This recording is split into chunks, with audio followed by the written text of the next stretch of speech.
What's the real truth about what's going on in the South Florida condo market? Is there a condo crash? Well, in today's video, I'm going to give you what I believe are the three things that are affecting the waterfront condo market. And when I say waterfront, I'm talking about oceanfront as well as properties on the intercoastal. And we're getting after that right now.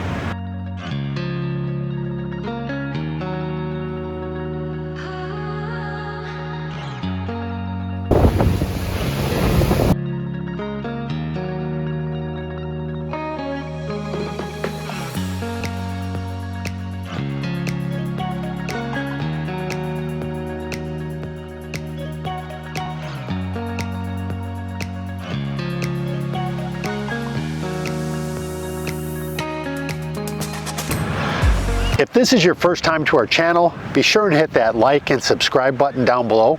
Also, don't forget to share our videos as it really helps our channel out a lot.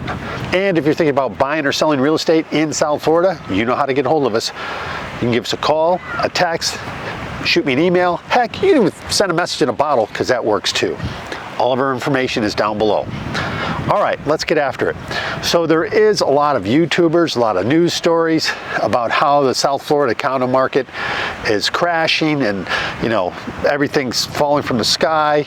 And I'm here to tell you that every day there are properties, waterfront properties, that are being bought and sold in South Florida. Has the market slowed down? Absolutely. But as you know, in adversity comes opportunity. So another person's loss could be your gain. This could be a great time to buy. And stay tuned till the end and I'll cover what you can get at particular price points in the beachfront intercoastal property market. We'll look at entry level, mid-range, and then obviously the super luxury. So keep in mind, this is a buyer's market.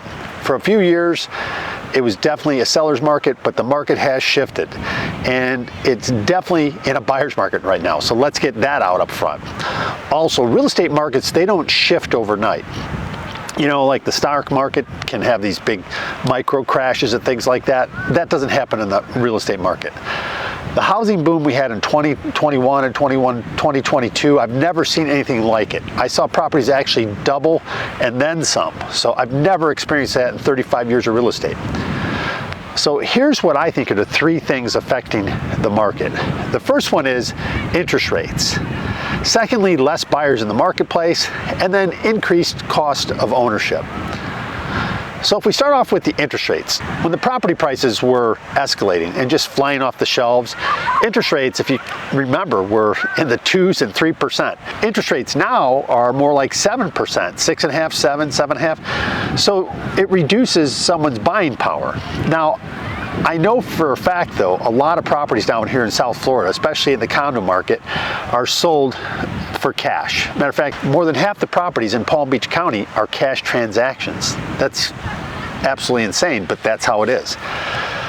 Interest rates still do affect these transactions because those people that are buying down here, they might be selling their house and then paying cash down here, so that their buyers of their property, it's a domino effect, have less buying power and it affects the price on their house. So as markets cooled in other areas of the country, prices affect the prices down here as well. When we had cheap money, we had properties that were doubling in value and then some. So let's be honest, we all know that can't go on forever. The second point is less buyers in the marketplace. This goes back to real estate 101, supply and demand. Price is dictated by supply and demand.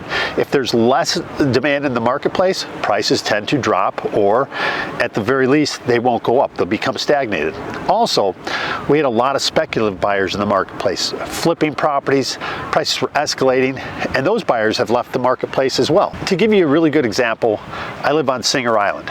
Now, Singer Island right now has about 225, 250 condos for sale. Normally, they might have 75 to 100, maybe 125 tops. When everything was going crazy, we had, you know, roughly at any given time that was active, maybe 50 properties, 60 properties. They were selling as fast as they could put them out there.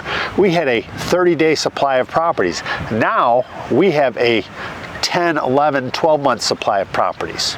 So there's less demand as people put more properties on the market. Now some of them are just taking their property off the market and say, I'm not going to sell in this market. Others have to sell. As I said, when the boom was going on, everything was selling quickly. If it was priced right, within 30 days it was selling, and a lot of times it had multiple offers. But now we went from a 1 month supply to 10 to 11 months. 6 months is considered a healthy market. Right now we have a 10, 11 month market. So as you know, in 2021, people were, migrating here. The property values went up so much that properties actually became expensive. Florida was actually used to be considered very affordable. It's not anymore. What caused the property prices to go up? Supply and demand. There was not enough supply to meet the demand. Now that's turned around. So now the people we have on the market are the people that think they missed the market and they're wanting to sell their property, or we have the people that have to sell. All right. So the people that have to sell, examples of them would be an estate, a divorce, some sort of death, somebody going into an assisted living, something like that. They have to sell their property, bankruptcy, whatever it might be. Those are real sellers. And along the line, sometimes you find some people that are real sellers too. Those people that have to sell, they want to sell their property, and they're going to take what fair market value is, right? The other ones that are just waiting to sell if they get their price, I call them gamblers.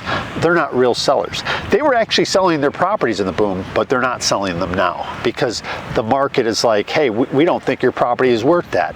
We're not willing to pay you that. So unless they're putting their price at what the market says the property's worth, they're not going to sell their property. This brings us to the third point, and that is the increased cost of ownership. Imagine, as I said earlier, that you have a condo you bought 5-10 years ago and it's paid for. But let's say you're retired and you no longer are producing income. You have this fixed income that you take every month, but now let's say your condo fees went from $500 a month to $1,200. Your taxes went from $3,500 to $6,500, and you got hit with a $40,000 or $60,000 special assessment. Where are you going to get that money from? If you can't afford it, you're going to have to sell. Those are where the deals are coming from. So you as a buyer, you're going to actually benefit. There's so many other things like divorce, death, and a bunch of other reasons, mostly centered around finances. Why did all this happen? Well, I'm sure at this point, we've all heard about the tragic collapse in Surfside. Well, that created a whirlwind in new laws and the insurance industry. Mainly Senate Bill 4D and 154. And what that did, now it's kind of a bad thing for the current owners, as I said, but it creates transparency in the marketplace for the new buyers. Is any of these older buildings, especially this affects mostly older buildings, and if you're looking to buy new condos, you don't have to worry about any of this. But the older ones, 25 years and older, that are 3 stories or more, and within 3 months of the coastline, so this would be the waterfront, those properties, they have to undergo a legacy inspection, and they have to have these buildings structurally inspected with engineers. It's really a big deal. It's kind of an expensive process. And even the inspections can cost over $100,000. But then they have to make repairs. They also have to get these repairs done. And the way they pay for that is usually with a special assessment. Then they figure out the cost of future repairs, meaning, hey, this roof has 15 years of life. You're gonna have to do this. You're gonna have this much money set aside by that time. So they're not kicking the can down the road like they used to do. So from a buyer standpoint, this is a good thing. It's a bad thing for the current owners, but what you're going to find now is the marketplace, most of these repairs have been done already. The buildings are up to spec, and if they haven't, the seller's going to be paying for that, whatever that cost may be. So we're going to make it so the sellers, as I said, we're going to make it so the seller's responsible. So it actually, in the long run, it makes it a lot better. Did it raise the condo fees? Yes. Did it create a bunch of special assessments? Yes. But the new buyers aren't going to get hit with those costs. They're going to get hit with the raised condo fees, but whatever that fee is, it's probably going to stay the same for quite a long time. Okay, so in a nutshell, that's my observation of the market. So that makes for a great buying opportunity of waterfront property. So let's talk about what you can get down here in certain price points. There's some, you know, 1 and 2 bedroom properties, little co-ops you can get in 55 and older. You know, they're like little 3-story buildings, and those go for around, you can get those under 200,000, definitely under 250,000, and pretty nice ones under 250. And then you can go into like a 2-2, and those are going to be small. Those are going to be like 700-800 square feet at the most. Then you can go into some 2-2s in that $300,000 to $400,000, $500,000 price range. You can get a lot of properties. You can get a lot of properties under $400,000 in, like, say, North Palm Beach that are on the intercoastal. And when you get up at $400,000 to $500,000, you get some pretty nice ones there. 2-2s, maybe 1,000 to 1,200 square feet. Now, once you get up over 500,000, now you can start to get some really nice properties, and you can get a lot more on the ocean. There's a few on the ocean that sell around 400 to 500, and actually I saw one sell recently in my building for 350. So you can get, and those properties were bringing $500,000 2 years ago. So it's all relevant to location and location, view, all that. And then on the ocean, once you get up in that $600,000 to $800,000 price range, you're going to get something really nice with great oceanfront views. You're going to get a southeast view, probably going to be 1,200 to 1,400 square feet, maybe a little bit bigger even. And once you get up into the $1 million plus, well, you can get an 1,800, 2,000 square foot condo. If you get over $2 million, you're going to be getting into properties that are like 2,800 square feet, 2,400 square feet. Big, luxurious properties with great amenities. The sky's the limit. Now, if you want to go new construction, you can get properties on the intercoastal and on the ocean front, but you're going to be paying over $1 million just to get into those properties.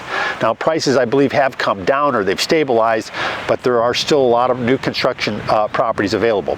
So it's really up to you. It's really what your lifestyle is, how much you want to spend, whether it's a primary home, a secondary home, what your budget is.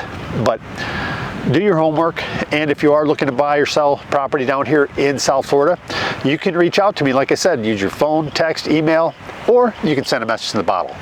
I'm Ray Petric. I look forward to hearing from you. I'll see you next time.